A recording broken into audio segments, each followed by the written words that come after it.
Olá pessoal, sejam muito bem-vindos a mais uma aula aqui do canal. Novamente vamos trazendo um conteúdo referente à disciplina de Física 2.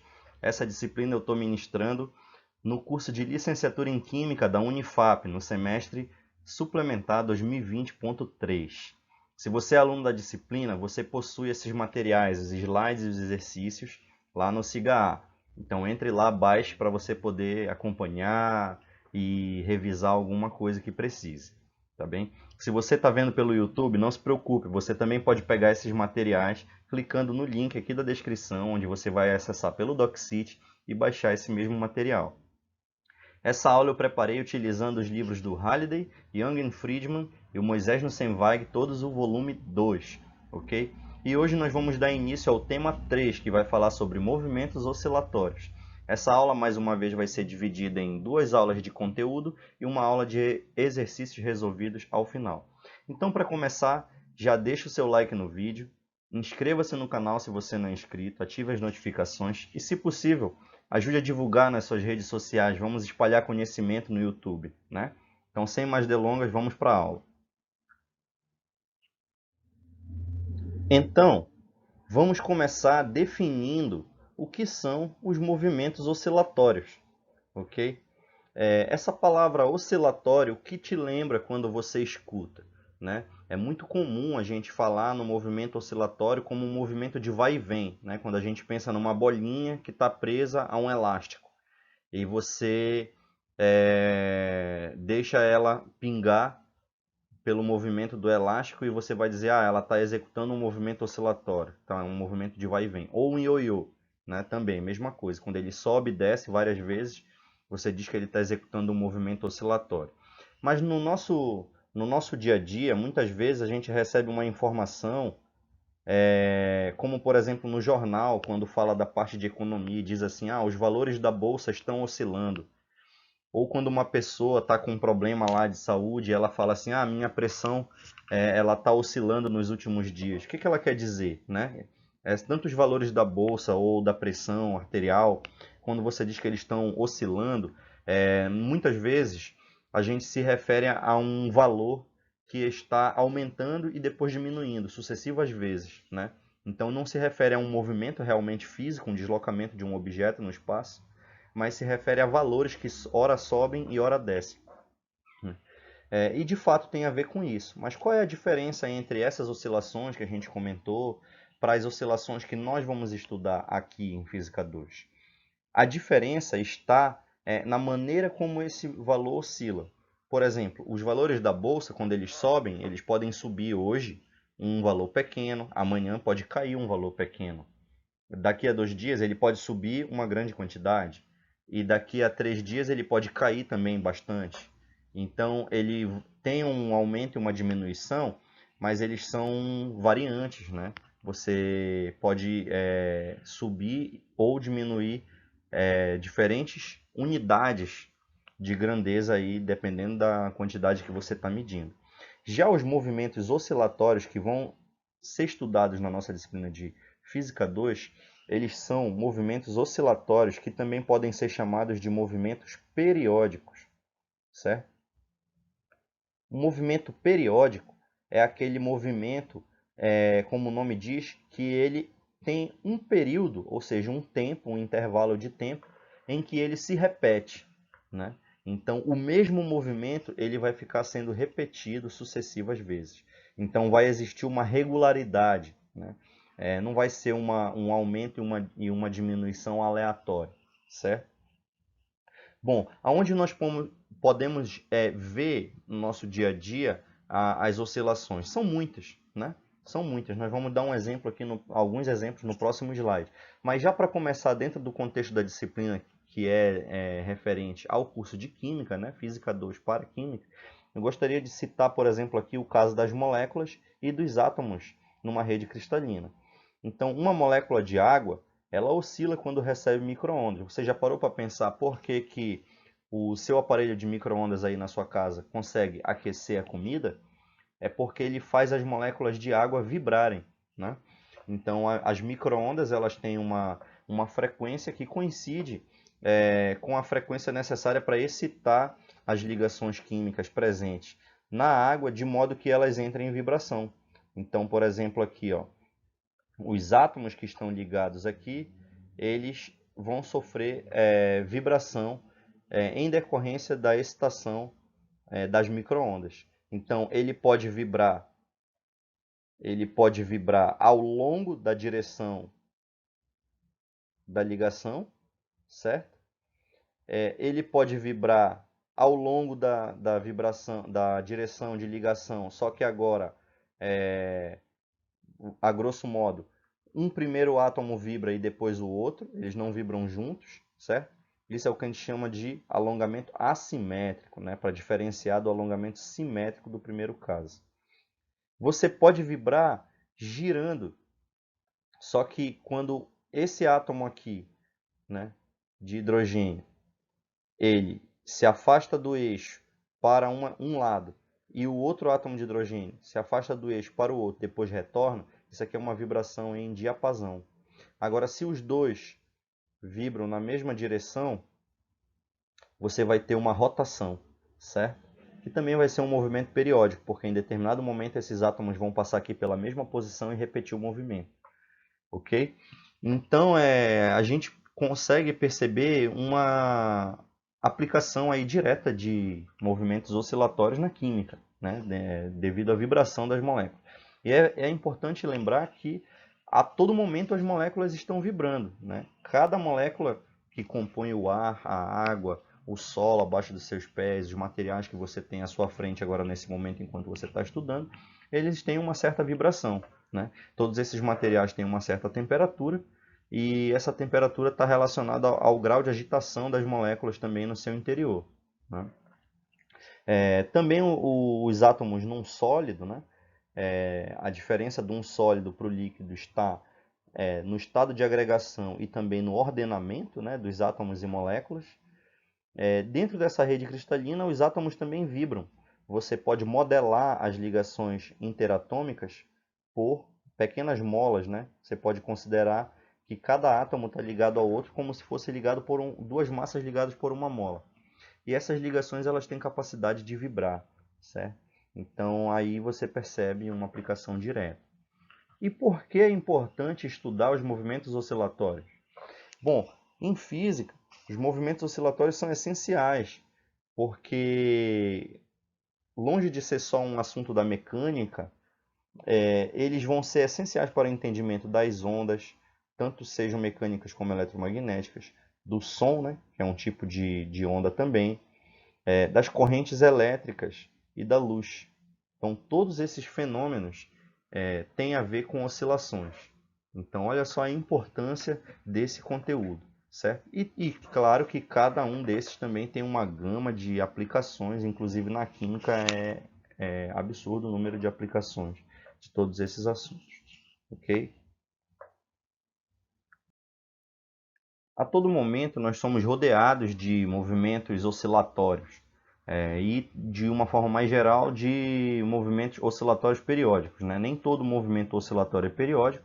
Eu falei agora há pouco que alguns movimentos oscilatórios podem variar a maneira como eles oscilam, né? Se ele for afetado, por exemplo, por forças externas a todo momento diferente, ele vai oscilar de maneiras diferentes.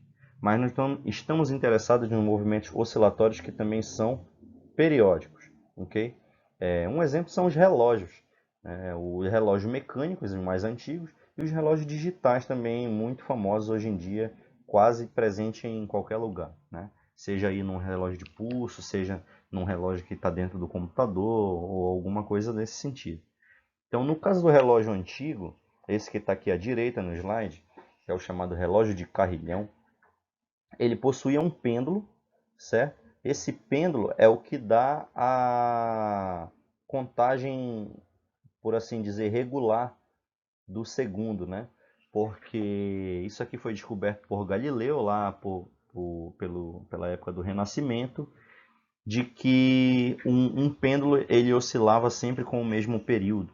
Então isso foi uma ideia inicial para formular a construção de relógios, né? Já que o período era o mesmo, você teria ali uma confiabilidade no valor marcado por esse pêndulo. Bastava que você tivesse um sistema que fizesse o pêndulo sempre ganhar energia para continuar oscilando. Isso poderia ser feito ali dando corda no relógio. E você teria também que ter um sistema de engrenagens que fizesse com que o movimento do pêndulo fosse transferido aos ponteiros. Bom, isso foi feito aí desde século XIV, por assim dizer, e esses relógios, eles por muito tempo foram o padrão, né? O relógio de carrilhão, ele tinha uma calibragem aí do pêndulo que oscila uma vez por segundo. Okay? Bom, nos relógios modernos, né, na verdade no início do século XX, começaram a surgir os relógios digitais. Né? E esses relógios digitais, eles funcionam com um princípio que não é tão diferente assim. Você também vai ter um objeto que oscila periodicamente e que esse período de oscilação vai ser transmitido aos ponteiros ou ao mostrador digital do relógio. Nesse caso, em vez de um pêndulo, você tem um cristal de quartzo que oscila agora microscopicamente e muito mais vezes também. Ele oscila exatas 32.768 vezes por segundo dentro do relógio. E existe um contador eletrônico que transforma que funciona como se fossem as engrenagens do relógio de carrilhão, né? Ele vai transformando esses valores para coincidir com os segundos, minutos e horas marcados pelo relógio. Beleza? Além disso, o exemplo talvez mais clássico, mais óbvio que a gente possa perceber quando a gente fala de ondas, oscilações, movimentos periódicos, né? Lembrando que ondas a gente vai falar com mais detalhes de onda no próximo tema, que é o tema 4. Mas quando vibra, a corda de um violão faz com que o cavalete também oscile, fazendo com que o seu tampo vibre, produzindo o som audível. Então você faz a corda vibrar. Cada corda ela tem uma frequência natural de oscilação. Ela vai oscilar emitindo uma nota característica dependendo do comprimento e de propriedades como, por exemplo, a massa e o diâmetro da corda. Okay? Então você, por exemplo, quem aí gosta de música já percebeu que quando você aperta, pressiona uma das casas do violão, em uma das cordas, você está diminuindo aí o comprimento dela. Então você vai mudar a nota emitida. Essa vibração da corda é transferida para a estrutura de madeira do violão e a caixa acústica dele faz vibrar o ar. E aí a gente escuta a propagação dessa onda sonora, né? É o que vai impactar os nossos ouvidos e fazer com que a gente tenha a sensação do som. Beleza? Então aí são alguns exemplos de movimentos oscilatórios.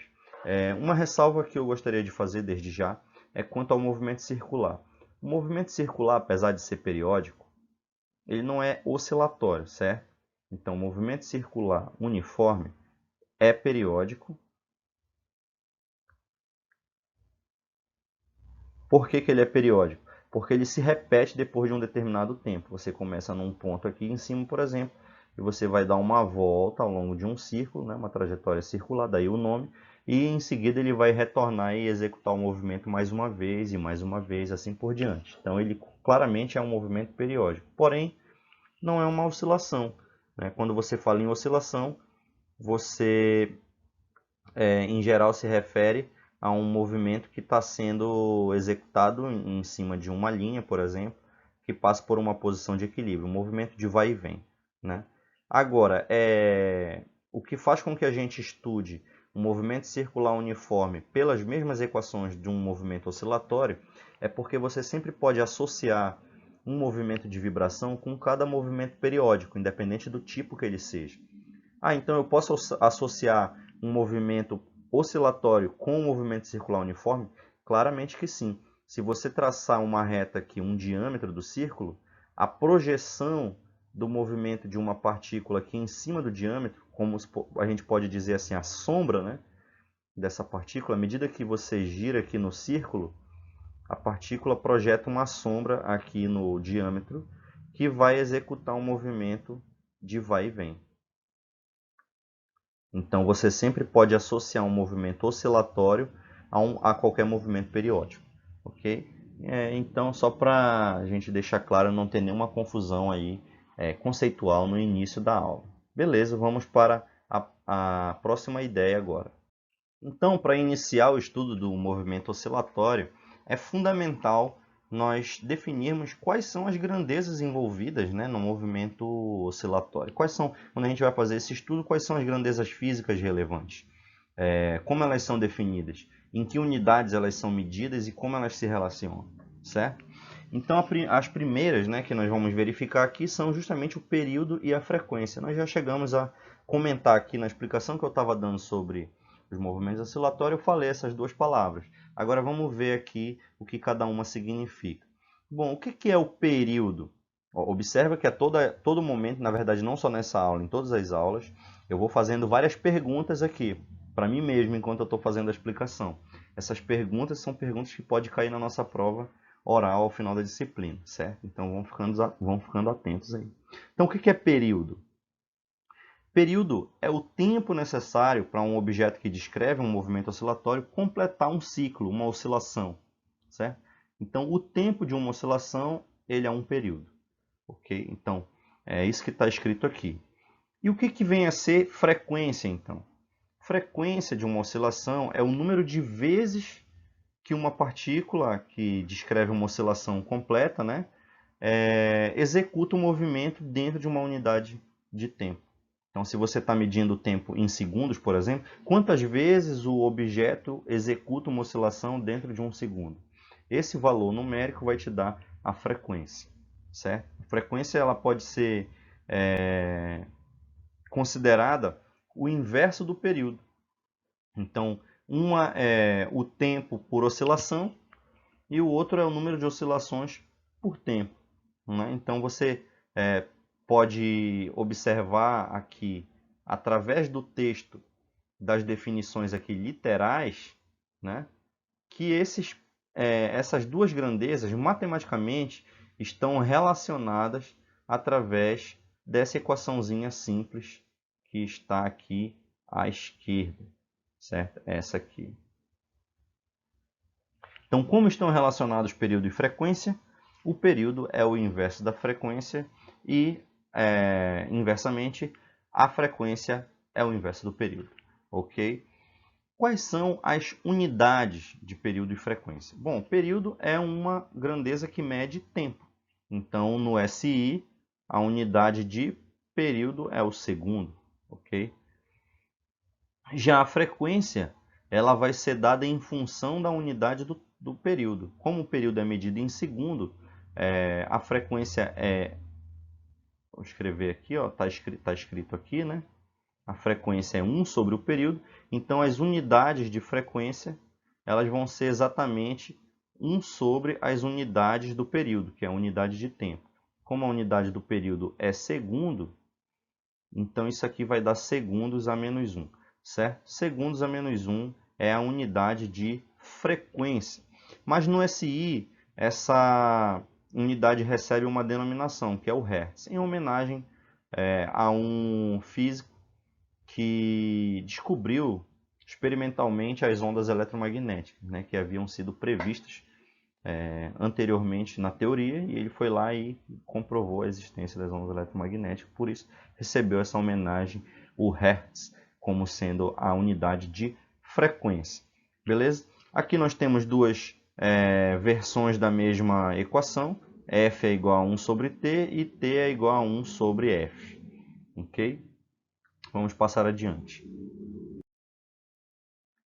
E agora vamos estudar o principal tipo de movimento periódico que nós vamos tratar aqui na nossa disciplina. É o movimento harmônico simples, também chamado simplesmente de MHS, certo? Então, quando vocês falarem MHS, é isso que significa, certo? Movimento harmônico simples. A gente usa essa simbologia aqui de equivalente, né? Então vamos lá, o movimento harmônico simples, galera. Primeira pergunta, o que é um movimento harmônico simples? O movimento harmônico simples é um movimento periódico, porém ele vai ser descrito por uma função senoidal, certo? Então imagine um movimento que ele tenha, matematicamente, ele é descrito por uma função que... deixa eu tentar desenhar aqui uma reta, né? Imagina que você quer descrever como que a posição de um móvel, eu vou chamar aqui de X, como que essa posição varia ao longo do tempo, ok? E aí se é um movimento oscilatório, então ela vai variar em torno de uma posição de equilíbrio.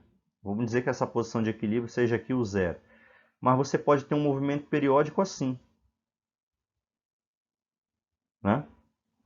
É um movimento que se repete ao longo do tempo, mas claramente esse movimento não é senoidal.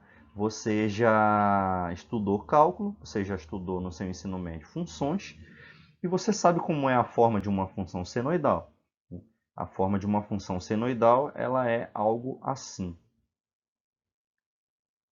né?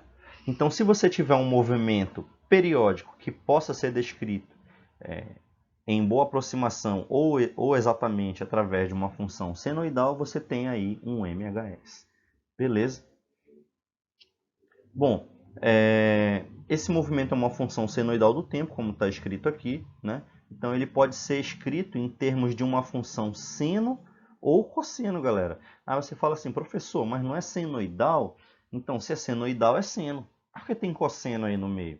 Gente, função senoidal, ela pode ser um seno, ou também pode ser um cosseno, galera, certo? São funções trigonométricas. Senoidal é apenas uma denominação para você se referir a qualquer uma dessas funções aqui, tá bom?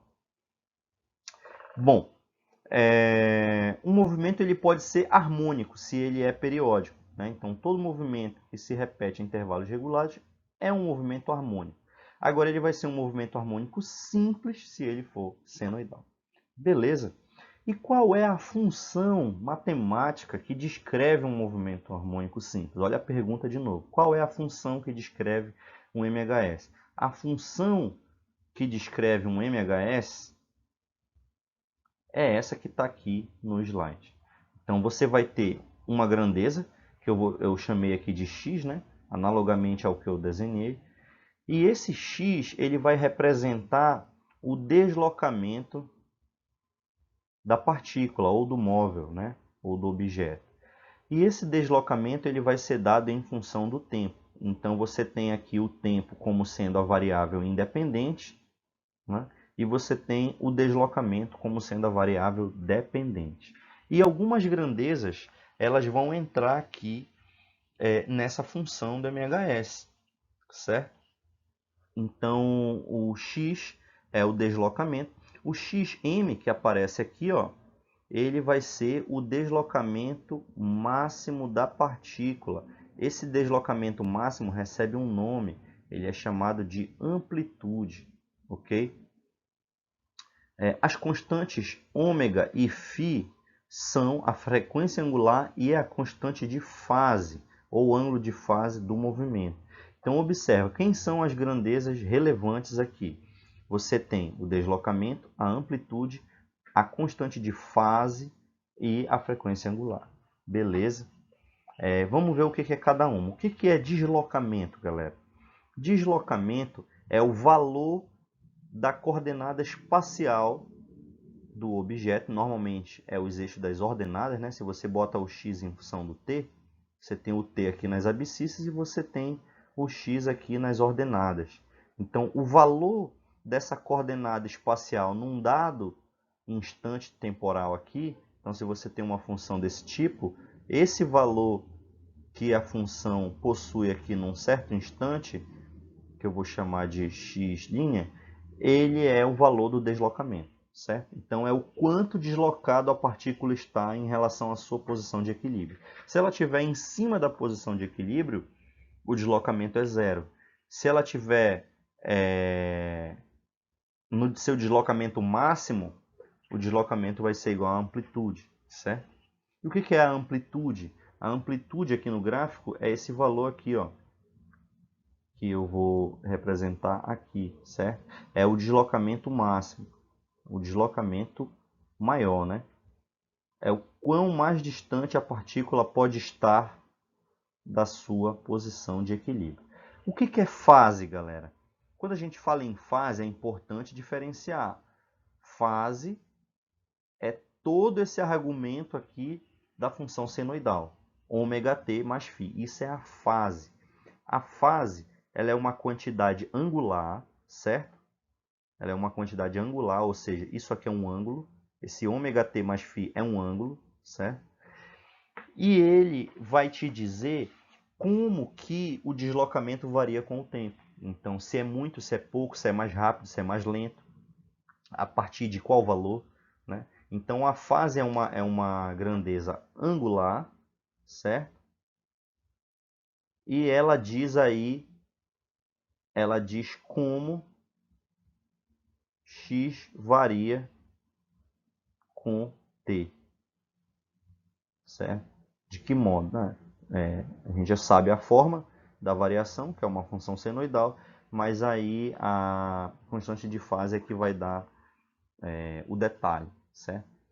O que é, então, já que isso é a fase, o que é a constante de fase? A constante de fase, ela é o valor da fase num certo instante. Em geral, por questão de praticidade, a gente escolhe o instante inicial como sendo o instante de referência. Então, a constante de fase acaba sendo a fase inicial, certo? Então, se você escolher o instante inicial como um instante de referência do seu movimento, o valor da fase no instante inicial, ou seja, quando o tempo for zero, vai ser o valor da constante de fase, ok? E o que é o ômega? Que é justamente a frequência angular. A frequência angular, ela é um valor que ela diz o quão mais rápido ou o quão mais lento é a variação do deslocamento com o tempo. Beleza? Então, essas são as grandezas iniciais aqui para a gente começar a nossa discussão. Vamos adiante. Agora, pessoal, eu queria mostrar para vocês uma simulação muito interessante que é desenvolvida aí pelo projeto PET Colorado, certo? Esse PET, ou FET, como alguns falam, né? Ele é uma plataforma online gratuita disponibilizada aí pela Universidade do Colorado, onde você pode fazer muitos experimentos virtuais de física e de outras disciplinas, de química também, certo? E eu selecionei um aqui que está presente, que é o sistema massa-mola. Ele é bem interativo. Agora eu só vou mostrar, mas eu estou deixando aqui o link da simulação para que você possa fazer e brincar um pouquinho. É bem legal, você vai se divertir ao mesmo tempo, aprender, ok? Quando a gente pratica, já que a gente está sem um laboratório aqui presencial, a gente usa o laboratório virtual, né? Bom, a simulação que nós vamos utilizar, dentre as várias que existem lá no site, é a simulação Bounce, que é a simulação do MHS. Um detalhe, galera, quem está vendo aí pelo YouTube, esse mesmo link está aí na descrição do vídeo, beleza? Então, aqui nessa simulação Bounce, nós vamos perceber o que é um MHS, nós vamos conseguir ver o gráfico de um MHS, a gente vai identificar algumas grandezas, como posição, velocidade, período e frequência dentro dessa oscilação aqui. Beleza? Então, no próximo slide, a gente vai começar a simulação.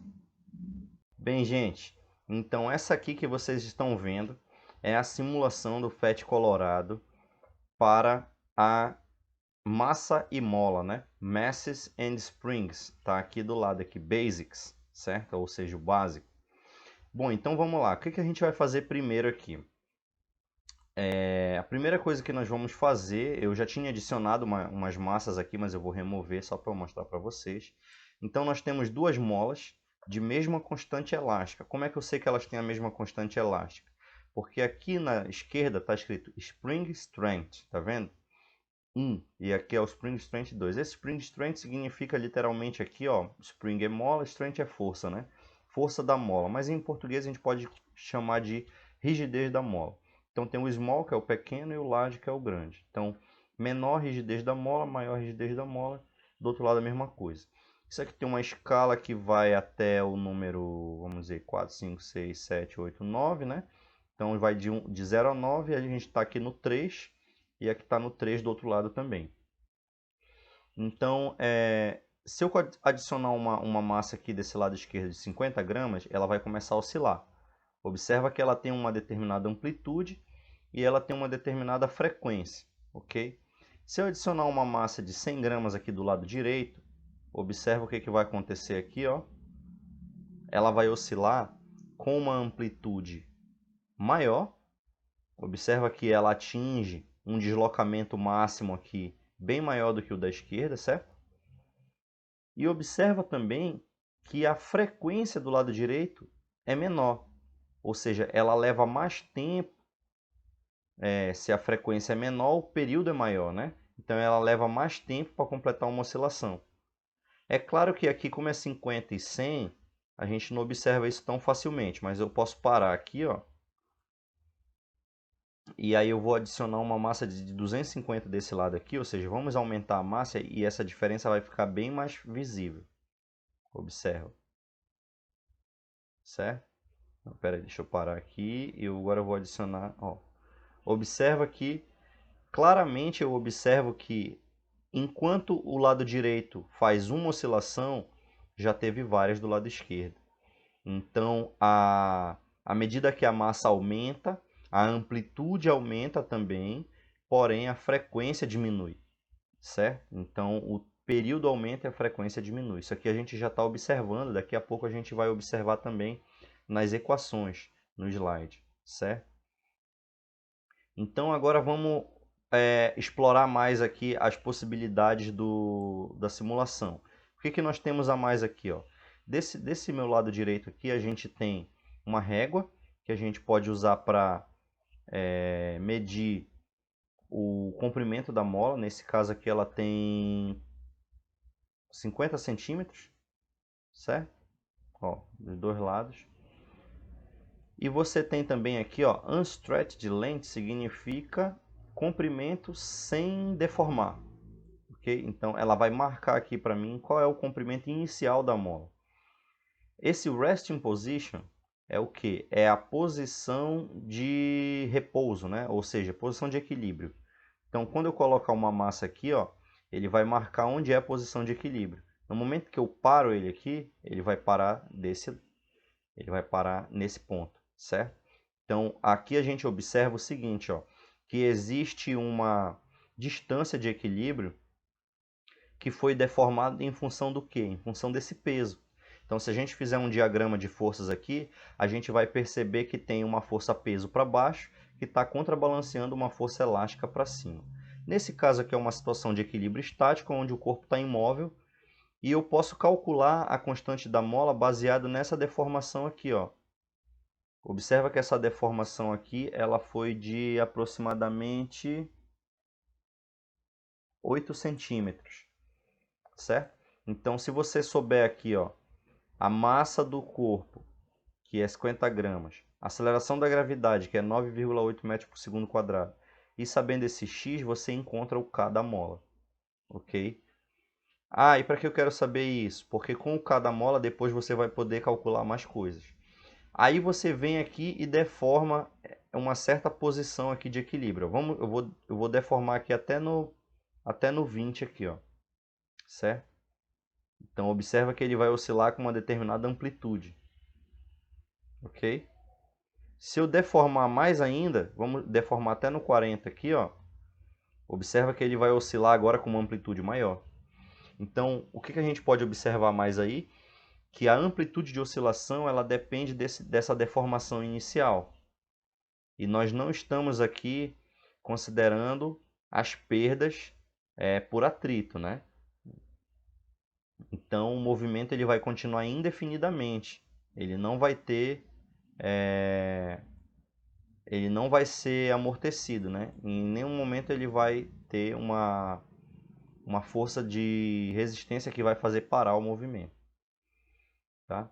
Desse lado direito aqui, eu adicionei uma massa maior e eu observei que agora a deformação foi maior, né, da posição de equilíbrio. Sim, isso é o esperado, porque a gente sabe que a força elástica é Kx. Então, quanto maior o x aqui, que é a deformação, maior vai ser a força elástica, justamente para contrabalancear o peso do objeto aqui, que é maior, né? O peso da agora é o dobro, então a deformação vai ser o dobro também. Se aqui eu tinha uma deformação de 8 centímetros, aqui eu vou ter uma deformação de 16 centímetros, ó. Certo? O que mais nós temos? Nós temos essa linha móvel. Essa linha móvel, ela vai servir para a gente colocar aqui, por exemplo, numa amplitude que nós queiramos analisar, certo?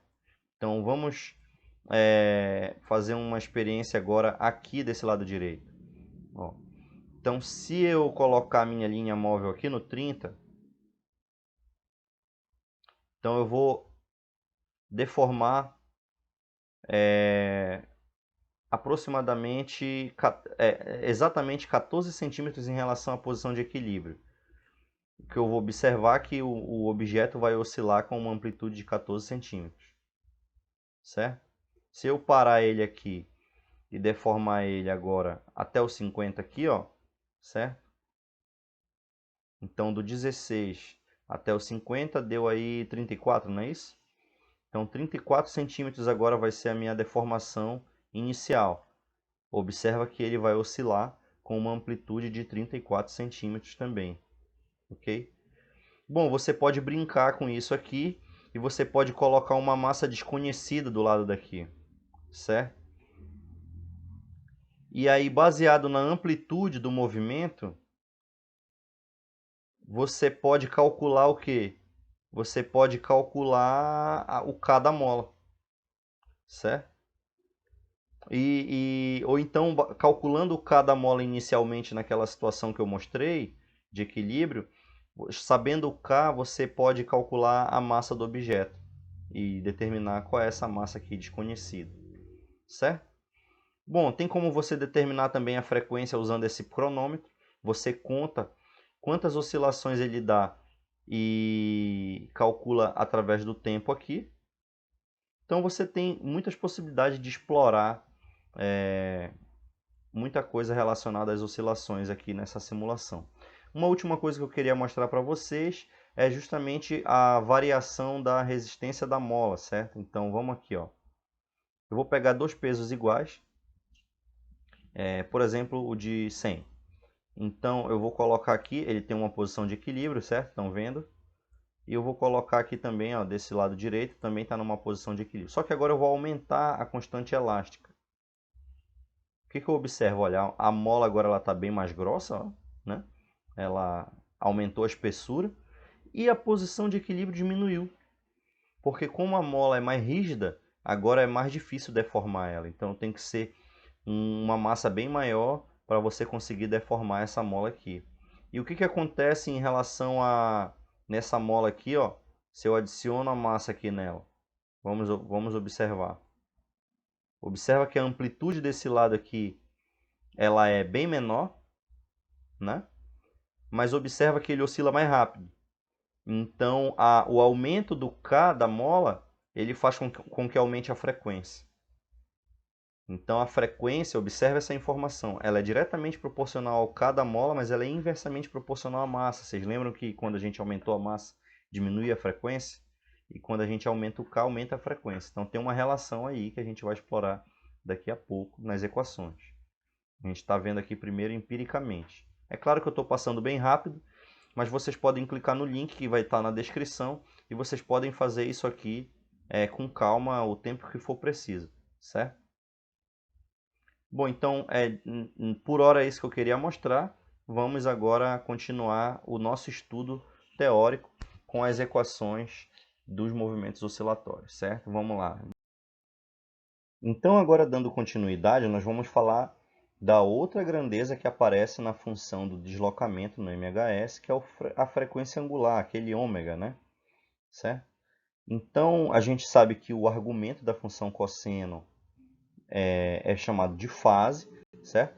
E o argumento, a fase, ela era dada por ômega t mais φ, certo? Bom, vamos saber quem é esse ômega aqui, ok? Esse ômega, ele diz o seguinte, ó, dependendo do valor do ômega, ele vai dizer o quão rápido essa fase vai voltar a ter o mesmo valor, certo? Lembra que a função cosseno, que aparece lá na função do MHS, ela é uma função periódica. Então, o tempo vai passando e aí, em um certo instante, ela volta a ter o mesmo valor. Se a gente plotar isso, a gente vai observar claramente aqui, num tempo zero aqui, vou colocar em outra cor, só para a gente poder destacar. Num determinado tempo zero, a função tem um valor, e num determinado tempo, que é igual ao período, a função ela volta a ter o mesmo valor. Aqui, ó, certo? Então, quem vai determinar a rapidez com que essa repetição vai acontecer é justamente a frequência angular. Essa que é a importância dela, certo? Ela vai dizer o quão próximo ou quão afastado estão essas cristas e esses vales aqui da função cosseno. Bom, então vamos lá. A função cosseno ela volta a ter o mesmo valor pela primeira vez quando o argumento, ou seja, a fase, né?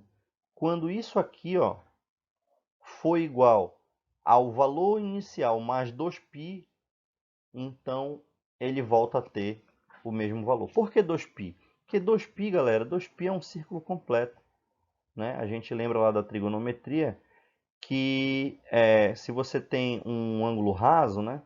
Um ângulo raso ele é 180 graus. Então daqui até aqui, ó, você tem π radianos. E quando você dá a volta completa no círculo, você tem 2π radianos. Então 2π é uma volta completa. Então você repete o ciclo após 2π, certo? Então olha só, o que está escrito aqui, ó? Se você substituir o tempo aqui na fase, esse tempo aqui da fase, por tempo mais um período, ou seja, após um certo tempo que é exatamente igual ao período, você vai ter o valor que você tinha antes mais 2π. Né? Então, quando o argumento aumenta de 2π, ou seja, se você tiver o que tinha antes mais 2π, ele volta a ter o mesmo valor, ou seja, eles são iguais. Então, usando isso aqui, ó, você pode fazer o seguinte. Você pode multiplicar dos dois lados aqui. Esse ômega-t vai cortar, né? E vai sobrar só o ômega-t grande, que é ômega vezes o período, igual a 2π. Agora você pode passar o período aqui dividindo e você vai chegar numa relação que o ômega ele é igual a 2π sobre o período. Ah, mas a gente viu lá que o período ele é 1 sobre a frequência, né? Então o ômega também vai ser 2πf. Então aqui é da onde vem essa expressão que a gente já conhece desde lá do ensino médio, né? Desde o ensino médio a gente fazia isso aqui, ômega a 2π vezes a frequência. E agora você sabe qual é o raciocínio que levou até essa conclusão, ok? Então a frequência angular, como é que ela se relaciona com a frequência do período? Olha, mais uma perguntinha aí. Com a frequência ela se relaciona assim, ó, 2πf. Com o período ela se relaciona assim, ó, 2π sobre t. Beleza? E qual é a unidade de frequência angular do SI? A unidade é radianos por segundo. Observa que a unidade de frequência é o Hertz, certo? A unidade de frequência é o Hertz. A unidade de frequência angular é o radiano por segundo. Ok? Então observa que é um ângulo aqui, né? É uma certa variação angular por um determinado intervalo de tempo. Beleza?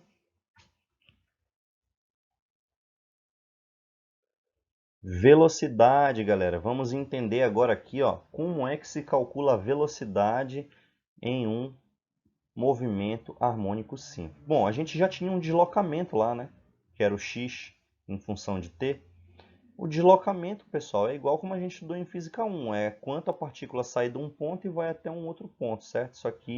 Isso aqui é um x. Então, quando você fala em deslocamento, você está falando de um deslocamento espacial. Ela caminhou uma certa quantidade, ok? Então, você pode dividir esse x, né, o ΔX, pelo ΔT, que você vai ter uma velocidade média, ok? Agora, como o movimento ele é periódico, muitas vezes não é interessante você fazer isso aqui. O mais interessante é você pegar o v e você deriva x em relação a t e você acha a velocidade. Então, ó, nós calculamos a velocidade de uma partícula em MHz fazendo a derivada de sua posição em relação ao tempo. Bom, isso aqui, essa derivada a gente aprendeu a fazer lá em Física 1, né? Então, essa aqui, ó, você já fez várias vezes isso aqui em Física 1. A diferença agora é que você vai derivar uma função cosseno. Então, como é que você vai fazer? Como a derivada é em relação ao tempo, esse termo aqui, ó, que é a amplitude, xm, ele é constante, né? Então, ele sai da derivada e você vai aplicar uma regra da cadeia agora. Como é que você aplica a regra da cadeia? Você deriva a função de fora e depois multiplica pela derivada da função de dentro, né? Quem é a função de fora aqui? A função de fora aqui, ó, vou colocar em outra cor, é o cosseno de ômega t mais φ. E a função de dentro aqui, ó, é o ômega t mais φ, certo? Então vamos fazer a derivada da função de fora vezes a derivada da função de dentro. Então a derivada do cosseno, pessoal, é menos o seno. Então você vai ter menos seno de ômega t mais φ, certo? E agora a derivada da função de dentro. Observe que o φ é constante, então a derivada do φ vai dar zero, né? Aí, quando eu derivar o φ vai dar zero, a derivada de uma constante é zero, a gente sabe isso lá do cálculo. E a derivada de t é 1, então vai sobrar só esse ômega aqui, ó. Ok? Então, como ficou a nossa expressão da velocidade? Ficou assim, ó, menos ômega xm seno de ômega t mais φ. Então, primeira pergunta, como calcula a velocidade da partícula no MHS? Deriva o deslocamento em relação ao tempo. Essa é a resposta. Segunda pergunta, qual a expressão, a função, né, que descreve matematicamente a velocidade de uma partícula em MHS em função do tempo? Está aqui a função. Então, a função é essa aqui, ó, certo? E agora a terceira pergunta, qual é a amplitude da velocidade? Bom, a amplitude da velocidade é a velocidade máxima, né? O módulo da velocidade máxima. A função seno e a função cosseno, elas têm uma peculiaridade, né? Que tanto a função seno como a função cosseno, elas variam de 0 até 1. O valor máximo que elas podem obter aqui, ó, é 1 e o valor mínimo que ela pode obter é menos 1. Então, a velocidade máxima ela vai acontecer quando esse seno aqui for 1. Mas se ele for 1, vai sobrar quem? Vai sobrar menos ômega xm. Como eu estou preocupado com o módulo, então esse módulo aqui é chamado a amplitude da velocidade. Ok? Então, essa é a pergunta aí. Qual é a amplitude da velocidade? É a frequência angular vezes a amplitude do deslocamento. Beleza? Vamos passar adiante. Ah, mas agora ficou fácil então, né? Se você já calculou a velocidade, você sabe calcular a aceleração, o processo é o mesmo, né? Então você já aprendeu a fazer isso lá em Física 1, comigo inclusive, né? Vocês que são da Unifap aí, quem está vendo pelo YouTube, não, mas quem estava na Física 1 da Unifap, sim. Então, se a velocidade é a derivada do deslocamento em relação ao tempo, a aceleração nada mais é do que a derivada agora da velocidade em relação ao tempo. Isso aqui a gente viu, né, em Física 1, então a gente vai fazer a mesma coisa agora. Olha, você já obteve a função da velocidade em relação ao tempo. Está aqui, ó, dentro do cochete, né? É essa aqui. Então agora, se você derivar mais uma vez em relação ao tempo, você vai encontrar a aceleração. Vamos fazer isso? Então, como é que a gente vai fazer? Primeiro, tira os termos que são constantes, né? Então, vamos pegar aqui, por exemplo, em amarelo, né? Então, os termos constantes aqui, ó, são o ômega e o xm. Então, vai sair um ômega e vai sair um xm. Calma, eu já vou explicar por que esse quadrado aqui, beleza? Então, o menos também está aqui fora já, ó. Beleza? Tá. Agora você vai derivar seno de ômega t mais φ. Como é que você vai fazer isso? Você vai fazer a regra da cadeia. Deriva a função de fora e multiplica pela derivada da função de dentro, certo? Então a função de fora é essa aqui que eu estou marcando em verde, é o seno. Derivada do seno, pessoal, é cosseno. Se você tiver, ó, derivada do seno de t em relação a t, isso aqui é igual a cosseno de t, beleza? Então a derivada do seno é o cosseno, tá aqui, ó. certo? Mantém o argumento. E a derivada da função de dentro agora? Agora vai aparecer por que tem esse quadrado aqui na aceleração. Porque a derivada da função de dentro aqui, ó, a derivada de φ vai dar zero, e quando você derivar ômega-t vai sair só um ômega. Então, teoricamente, tinha que multiplicar por ômega aqui. Só que o que eu já fiz, como já tinha um ômega lá, eu só fiz botar um quadrado, né? Então, a aceleração ficou como? Ficou menos ômega quadrado xm cosseno de ômega t mais φ. Entenderam? Então, olha só, galera. Que interessante, né? Você tem aí a primeira pergunta. Como se obtém a aceleração no MHS? É fácil. Deriva a velocidade em relação ao tempo. E agora, se eu perguntar qual é a amplitude da aceleração, aí vocês já vão saber responder, porque a amplitude da aceleração é o valor da aceleração máxima ao longo do MHS. E o máximo, ele acontece quando esse cosseno aqui vale 1. A gente sabe que a função cosseno, ela varia, o cosseno, se eu botar aqui no eixo x, né, ele varia de 1 a menos 1. Então, o máximo é quando ele é 1. Quando for 1, vai dar menos ômega quadrado xm. Como eu estou considerando em módulo, então eu digo que esse valor aqui, x quadrado xm, ele é a amplitude da aceleração.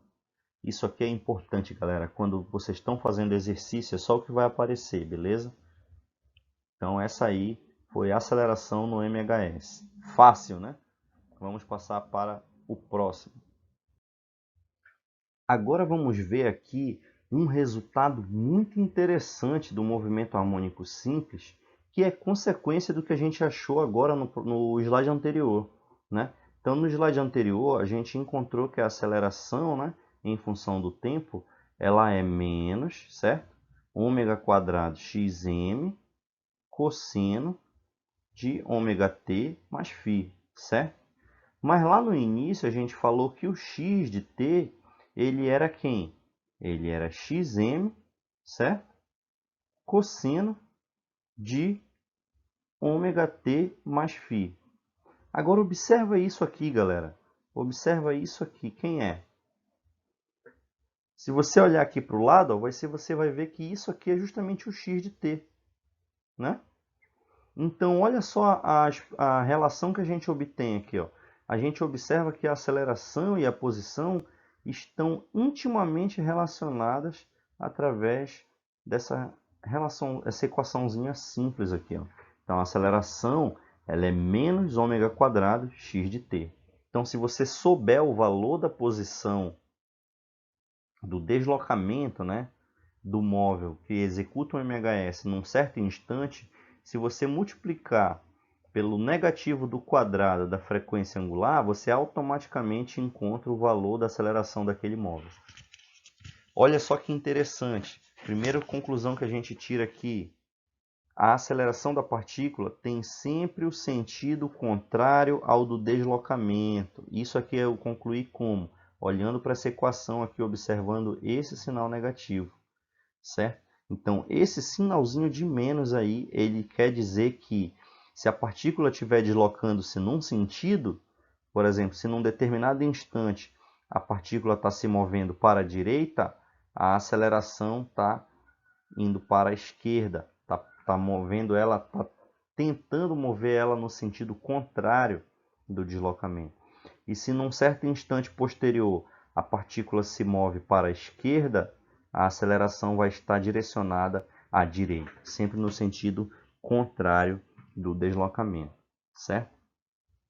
E a aceleração e o deslocamento estão relacionados por uma constante. Já que o ômega é constante, o ômega quadrado automaticamente também tem que ser constante, certo? Então, esse ômega aqui, ele é igual a uma constante, beleza? E qual é o valor dessa constante? Como é que eu determino isso? Isso aqui é interessante. Isso aqui eu vou introduzir para vocês uma notação que vem da segunda lei de Newton, certo? A segunda lei de Newton, ela diz o quê? Ela diz que a força resultante tem que ser igual a massa vezes a aceleração. Imagina que a única força resultante atuando no sistema é a força elástica, né? Imagina um sistema massa-mola. Então você tem aqui, ó, se você tiver aqui, por exemplo, uma parede, né? Aí você tem uma mola e um objeto aqui, certo? Um objeto de massa M e uma mola K. Você desloca ele de uma posição de equilíbrio aqui, ele imediatamente vai começar uma oscilação, ok? E a única força atuando no sistema vai ser justamente a força elástica, que vale menos Kx, certo? O x seria o valor da posição que você deslocou aqui, ok? Inicialmente. Então, se essa força resultante for menos Kx, né, você vai poder dizer o seguinte aqui, ó, m, mas quem é a aceleração? A gente sabe, lá de Física 1, que a aceleração ela é a derivada segunda do deslocamento em relação ao tempo. Professor, agora eu me confundi. O que é isso, derivada segunda? Fácil, galera. A velocidade é a derivada primeira do deslocamento. Se você derivar a velocidade, você vai fazer assim, ó, você vai derivar a derivada de x, né? Então você vai ter duas derivadas aqui, uma e depois a outra. Isso aqui vai dar uma derivada segunda, ok? E quem é a derivada da velocidade em relação ao tempo? É a aceleração. Então a aceleração ela é a derivada segunda do deslocamento em relação ao tempo, ok? Então você vai escrever isso aqui, ó, derivada segunda de x sobre dt. Aí se você passar esse m para cá dividindo, você vai ver que esse cara aqui, que é justamente a aceleração, certo? Esse termo aqui, derivada segunda, ele vai ser igual a menos kx sobre m. Beleza? Ora, comparando essa equação aqui, ó, com a de cima, o que a gente pode inferir? A gente pode inferir automaticamente que o ômega quadrado é igual a k sobre m. Isso é que a gente viu lá na simulação, né? Que quanto maior o valor do k, maior era a frequência. E quanto maior era o valor do m, menor era a frequência. Então a gente está confirmando aqui matematicamente o que a gente viu lá na simulação agora há pouco. Ok? Vamos passar adiante. Então, já que eu toquei no assunto aqui com vocês da segunda lei de Newton, o passo óbvio agora seria nós falarmos da segunda lei de Newton, certo? Falar sobre forças. Então, a segunda lei de Newton ela vai dizer para a gente que a força atuante num sistema, né, o somatório das forças, ele vai ser o produto da massa pela aceleração, ok? Agora, quem vai ser a aceleração no MHS? A gente acabou de ver ainda agora, né? A aceleração no MHS ela é isso aqui, ó, menos ômega quadrado x. A gente viu isso no slide anterior. Então, se eu só der uma arrumada aqui, ó, mudei um pouquinho, joguei o menos para frente, rearrumei o parênteses, eu vou ver que a força ela é menos m ômega quadrado, certo? Isso aqui é uma constante, vezes o deslocamento. Isso aqui não parece familiar para a gente, né? Então, quando a gente lembra lá da lei de Hooke, o que a gente tem? Você tem lá na lei de Hooke que a força é igual a menos kx. Olha, comparando essas duas expressões, tirando o sinal de menos fora e o x também, você vai ter que k é igual a m ômega quadrado. A gente viu isso ainda agora, né? Ainda agora eu mostrei que ômega quadrado é k sobre m, a mesma coisa. Observe, só uma questão de passar dividindo aqui o m para baixo do k. Beleza? Não tem segredo, a gente já conseguiu aí deduzir isso agora há pouco. Isso aqui, galera, é muito importante. Gravem essa expressão aqui. Isso vai ajudar vocês a resolver os problemas. Vai ajudar você a entender os fenômenos físicos. Ó, essa expressão aí é muito importante. O sinal negativo, aqui na expressão da força, esse sinal negativo aqui, ele representa que a força deve ter o sentido oposto ao deslocamento da partícula. A mesma coisa acontecia para a aceleração, a gente discutiu isso ainda agora, né? Então, sempre que a partícula estiver se deslocando num sentido, a força vai estar puxando para trás, né? Então, essa força ela tende sempre a restaurar a partícula para a posição de equilíbrio. Quando a partícula se afasta da posição de equilíbrio, ela puxa de volta. E quando a partícula se afasta na posição de equilíbrio no sentido oposto, ela muda a orientação e passa a puxar para o outro lado, certo? Então, por isso essa força ela recebe o nome de força restauradora. Ela se opõe ao deslocamento, tentando fazer com que a partícula volte à posição central, né, que é o x igual a zero. Nesse caso, a gente está considerando a origem sobre a posição de equilíbrio. Okay? Então, essa é a expressão da força no MHS. Então, dando continuidade àquilo que a gente tinha acabado de falar, né? Usando a lei de Hooke e comparando com a segunda lei de Newton, a gente vai chegar aqui. A gente comparou isso aqui com a expressão que a gente tomou ainda agora, né? Então a gente vai ter que o K é igual a m ômega quadrado, e isso vai dizer que o ômega é K sobre raiz quadrada de K sobre m, certo? Então o ômega ele vai ser diretamente proporcional a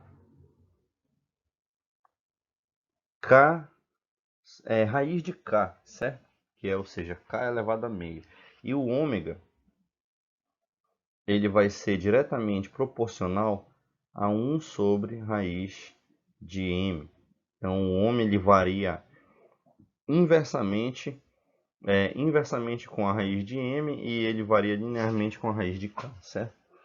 Bom, a gente também tem lá no outro slide, a gente obteve essa expressão aqui, né, para o ômega, que é 2π sobre m. Se você elevar ao quadrado isso aqui e comparar com aquele outro, ou se você simplesmente multiplicar aqui, você vai ver que período é igual a 2π raiz de m sobre k. Da onde, professor? Fácil, né? Porque você vai pegar aqui, ó, você vai dizer que o ômega, que é raiz de k sobre m, é igual a 2π sobre t. Então, se você passar esse 2π para cá, esse t para cá, e passar esse cara aqui para cá dividindo, né? Você passar o t para cá multiplicando e passar o raiz de k sobre m para cá dividindo, você vai sair o contrário aqui, raiz de m sobre k. Beleza? Então, essa aqui, galera, muito importante. Salva essa equação. É a expressão do período no MHS. Ok?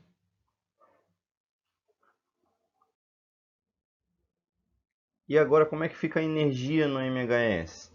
Bem, a gente sabe, física 1, né? Que a energia é meio de mv quadrado. E a gente sabe, física 1 também, que a energia potencial de uma partícula é meio de kx quadrado. Aqui na figura a gente tem um half pipe. Esse half pipe é meio tubo, né? Meio tubo. Ele é uma pista de skate, ok? É um muito famoso pista de skate.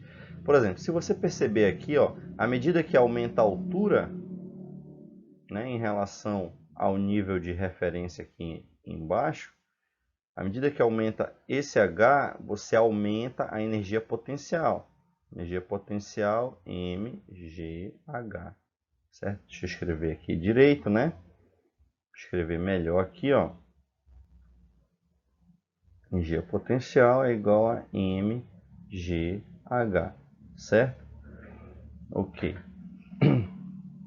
E à medida que você cai aqui para baixo aqui na energia, a energia potencial ela é totalmente convertida em energia cinética. Então o K vai ser meio de mv quadrado, certo? Isso aqui é como você calcula a energia potencial, a energia cinética, no caso aqui da energia gravitacional, certo? Energia potencial gravitacional. No caso da energia elástica, né, você vai ter que o U já não vai mais ser mgh. ou ele vai ser meio de kx quadrado. Ele é proporcional ao deslocamento, ao quadrado do deslocamento. Ok? Bom, na ausência de atrito não tem dissipação, então a energia total se conserva, né? A energia mecânica total, ela é uma constante. E a energia mecânica, ela nada mais é do que a energia potencial mais a energia cinética. Isso é o que está aqui, ó. Então, na ausência de atrito, K e U variam com o tempo, né? Porque esse V que aparece aqui é aquele V de t, certo? Ele varia com o tempo. E esse x que aparece aqui é aquele x de t, que é a função de deslocamento no MHS.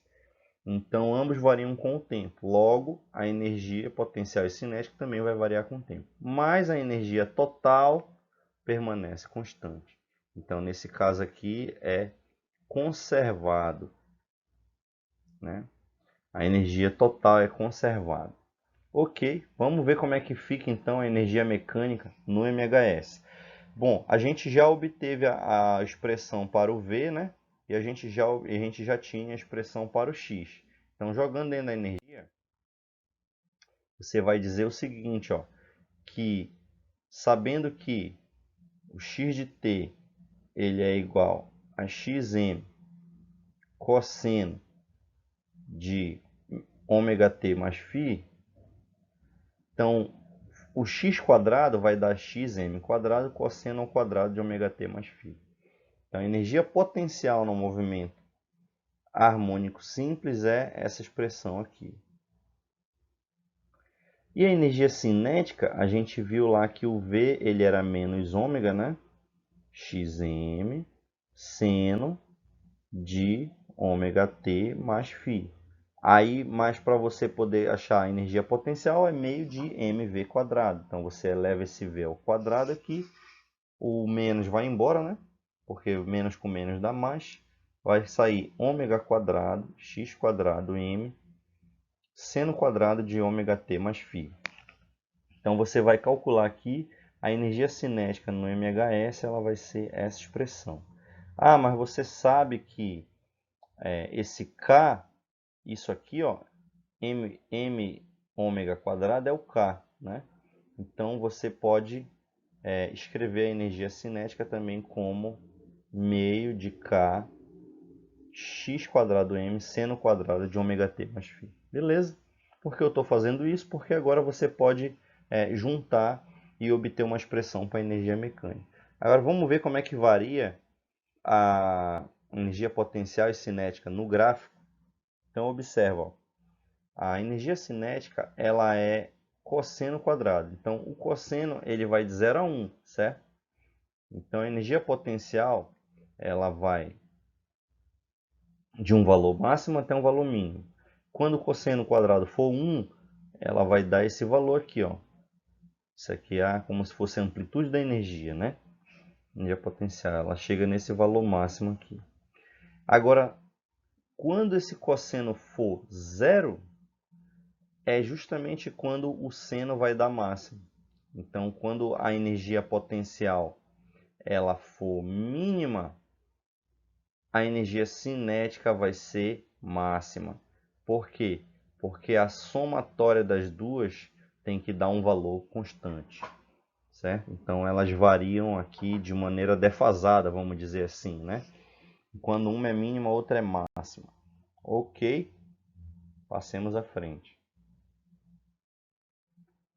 Sabendo agora que a energia mecânica é a soma da energia potencial mais a energia cinética, observem isso aí, né? Então vamos substituir a expressão que a gente encontrou no slide anterior. Então, essa aqui é a energia cinética, que é o K, e esse aqui é a energia potencial, que é o U, certo? Então, somando, você tem isso aqui, ó, né? Kxm quadrado, você pode tirar em evidência, né? Vai sobrar seno quadrado mais cosseno quadrado.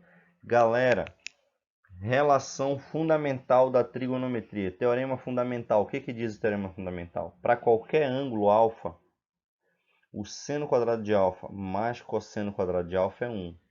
Olha o que apareceu aqui nesse colchete. seno quadrado de ômega t mais φ, isso aqui é como se fosse o nosso alfa, né? Cosseno quadrado de ômega t mais φ, isso aqui é como se fosse um alfa, certo? Então, seno quadrado mais cosseno quadrado dá 1. Então, isso tudo que está entre colchete aqui vale 1. Então, quem é energia mecânica? É simplesmente meio de kx quadrado, né? Kxm quadrado. Então, a energia mecânica aqui, ó, ela é uma constante. Então, o que a gente observa aqui é a conservação da energia, certo? Nesse gráfico do lado aqui, a gente observa o seguinte, ó, que sempre que a energia a gente vai ter a energia U de T, né, que vai ser esse verde aqui, ó, ela vai variar entre um valor máximo e um valor mínimo. Da mesma maneira, a energia K de T, ela vai variar entre um valor máximo e um valor mínimo. Sempre quando uma for máxima, a outra vai ser mínima. Observa aqui, ó. Quando o U for máximo, eu vou ter que o K é mínimo. Mas a somatória das duas, ela sempre vai dar um valor constante aqui, ó. Esse aqui é o valor constante, ok? Quando você soma. Então, esse aqui é o E, certo? Energia mecânica de um sistema. Pode ser um sistema massa-mola, pode ser um pêndulo, qualquer sistema oscilatório onde não haja atrito, ou seja, quando há conservação de energia. Beleza, galera? Então, essa foi a nossa aula 1. Nós viemos até a parte de conservação de energia. Eu sei que eu posso estar passando um pouquinho rápido, mas é porque é aqui no vídeo, né? O vídeo de 1 hora mais ou menos. Nossas aulas têm sido desse tamanho. Você pode voltar aí sempre que precisar. E se tiver alguma dúvida também, mande um e-mail, mande um contato aí que a gente tira essa dúvida, beleza? Então dê like no vídeo, compartilhe e até a próxima aula.